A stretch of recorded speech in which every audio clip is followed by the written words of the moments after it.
नमस्कार, मी सीमाज किचनमध्ये तुम्हा सर्वांचे खूप खूप स्वागत आहे। मित्रांनो, आज आपण इन्स्टंट ढोकळा बनवत आहोत, तो सुद्धा रव्यापासून। अगदी मऊ लुसलुशीत आणि एकदम जाळीदार असा हा ढोकळा तयार होतो। कोणत्याही वेळेला अगदी काहीतरी चटपटीत खायचं मन करत असेल तर अशा पद्धतीने आपण हा ढोकळा करू शकतो, कारण आपल्या घरात ज्या वस्तू आपण यामध्ये वापरलेल्या आहेत त्या इझिली अवेलेबल असतात। चला तर मग सुरुवात करूया। इथे 1 कप मी रवा घेतलेला आहे, त्याचबरोबर 1 कप दही घेतलेले आहे, त्याचबरोबर 1.5 टेबलस्पून इथे मी मिरची, अद्रक आणि कोथिंबीरचं वाटण घातलेलं आहे। तर 1 टीस्पून साखर आणि चवीनुसार मीठ घालून घ्यायचे आणि हे मिक्स करून घ्यायचं आहे। सुरुवातीला आपण पाणी याच्यामध्ये घातलेलं नाही आहे, आधी म्हणजे त्याचा अंदाज पाहूनच आपल्याला पाणी घालायचं आहे। मिक्स करायचं आहे आणि रवा फुलणार आहे। आता इथे मी 2 टेबलस्पून तेल घालून घेतलेले आहे। तेल घातल्यामुळे ढोकळा आपला एकदम सॉफ्ट आणि स्पंजी होतो। आता याच्यामध्ये आपल्याला थोडे करत जास्तीत जास्त 1/4 कप आपण यामध्ये पाण्याचा वापर करणार आहे, जास्त पाणी वापरायचं नाही आहे। आणि हे आता मिक्स करून आपण असंच 10 ते 15 मिनिट ठेवून द्यायचं आहे। अर्धा तास जरी तुम्ही ठेवलं तरीसुद्धा काही हरकत नाही आहे। इथे मी कुकरच्या डब्यामध्ये करत असल्यामुळे कुकरच्या डब्याला सुरुवातीला आपण अशा पद्धतीने तेल लावून घ्यायचं आहे, पूर्णपणे असे तेल लावून घ्यायचं आहे, नाहीतर आपला हा ढोकळा आहे तो डब्याला चिकटू शकतो। अर्धा तास मी ठेवलेलं होतं, झालेलं आहे अर्धा तास। तुम्ही पाहू शकता टेक्स्चर कसं एकदम घट्टसर झालेलं आहे। थोडंसं अजून किंचित आपण पाणी घालूया याच्यामध्ये। मी 1/4 कप आधी लागलं होतं, आता जवळपास मी 2 टेबलस्पून पाण्याचा इथे वापर केलेला आहे, कारण आपण इथे रव्याचा ढोकळा बनवत आहोत। रवा थोडा वेळ ठेवल्यामुळे अगदी फुलून वरती आलेला आहे आणि थोडंसं घट्टसर झालं असल्यामुळे शिजण्यासाठी किंचित आपल्याला असं जाळीदार बनण्यासाठी थोडंसं पाणी हवं होतं, त्यामुळे 2 टेबलस्पून वापरलेलं आहे। तसेच अजून स्पंजी होण्यासाठी आणि जाळीदार होण्यासाठी इथे मी 1 इनो पॅकेट वापरलेलं आहे। हे रेग्युलर इनो पॅकेट आहे, याच्यामध्ये तो ॲक्टिवेट होण्यासाठी 1 टीस्पून पाणी घातलेलं आहे। पटकन असं हलवून घ्यायचं आहे संपूर्णपणे। हे मिक्सचर जास्त तुम्ही पाहालच, हे मिक्स झाल्यावर थोडेसे बबल्स येतात, छान पीठ तयार होतं। आणि हे पीठ आता तयार झालेलं आहे, आपण या डब्यामध्ये काढून घेतलेलं आहे। संपूर्ण पीठ या डब्यामध्ये आता आपण काढून घेतलेलं आहे। एकसारखं असं थोडंसं करून घ्यायचं आहे। मी कुकरमध्ये करत आहे, कुकरमध्ये स्टँड ठेवलेला आहे, पाणी गरम झालेलं आहे आणि जास्तीत जास्त 20 मिनिट आपण याला वाफेवर शिजवून घेणार आहोत।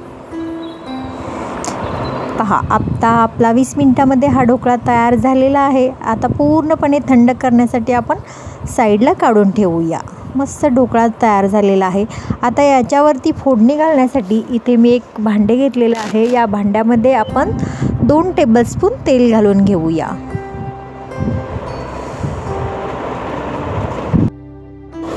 तेल चांगले गरम झाल्यानंतर यामध्ये 1 टीस्पून आपण मोहरी घालून घेतलेली आहे।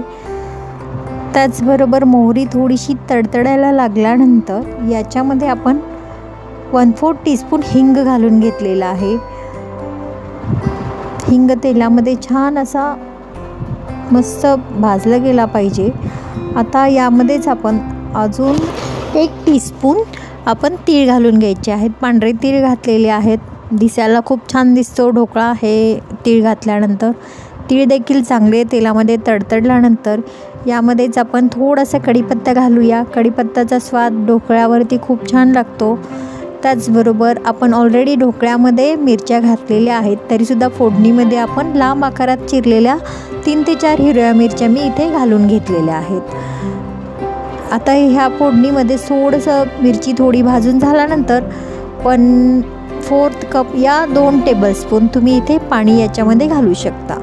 मी इथे थोडेसे 2 टेबलस्पून पाणी घालून घेणार आहे, कारण ढोकळ्यावरती थोडंसं आपण हे फोडणीचे पाणी जर घातले तर ढोकळ्यामध्ये जी या फोडणीची चव आहे ती पूर्णपणे ढोकळ्यामध्ये उतरली जाते, त्यामुळे आपण थोडेसे याच्यामध्येच पाणी घालून घेतलेले आहे। गॅस बंद केलेला आहे, थोडीशी फोडणी आपण थंड करून घ्यायची आहे। ढोकळासुद्धा आपला थंड झालेला आहे।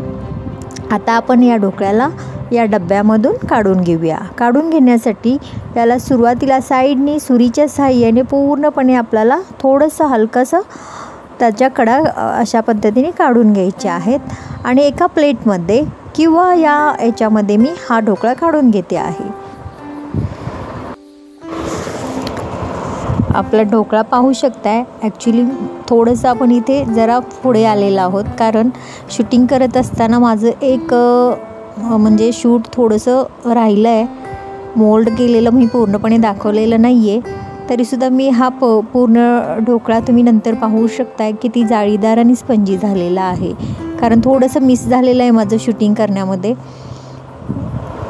याच्यावरती मी थोडीशी काश्मीरी मिरची पूड स्प्रिंकल केलेली आहे ढोकळा सुंदर दिसण्यासाठी, आणि जी आपण फोडणी तयार केली होती ती फोडणी ह्याच्यावरती आपण पसरवून घ्यायची आहे। त्याचबरोबर तुम्हाला जर आवडत असेल तर ओलं खोबरं देखील तुम्ही याच्यावरती किसून घालू शकता। खूपच छान दिसतं ढोकळा, असा दिसायला तर छान दिसतो, शिवाय ओल्या खोबऱ्यासोबत सुद्धा छान वाटतं। याच्यासोबत खाण्यासाठी तुम्ही सॉससोबत तर खाऊ शकतात, शिवाय ओल्या खोबऱ्याची चटणी किंवा पुदिन्याची चटणीसुद्धा तुम्ही याच्यासोबत खाऊ शकता। या चटणीचे लिंक मी डिस्क्रिप्शन बॉक्समध्ये शेअर करते आहे, त्यात तुम्ही जरूर पहा। आता मी बारीक वरून चिरलेली ही कोथिंबीर पसरवून घेते आहे। टीप एवढी आहे ढोकळा बनवत असताना की ज्यावेळी आपण ढोकळा बनवतो त्यावेळी फक्त डिमोल्ड करताना तो पूर्णपणे ढोकळा थंड झाल्यानंतरच डिमोल्ड करा, नाहीतर मधूनच तुटण्याची शक्यता असते।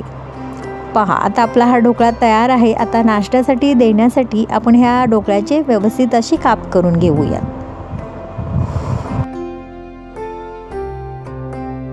मस्त स्पंजी आणि एकदमच सॉफ्ट असा हा ढोकळा आपला तयार झालेला आहे।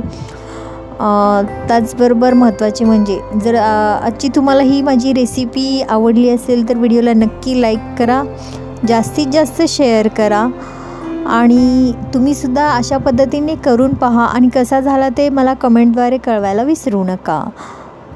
मस्त अशी रेसिपी आहे। कधीही कोणाला तुम्हाला अचानक असं काहीतरी वेगळं खावंसं वाटलं तर अशा पद्धतीने तुम्ही हा ढोकळा करू शकता।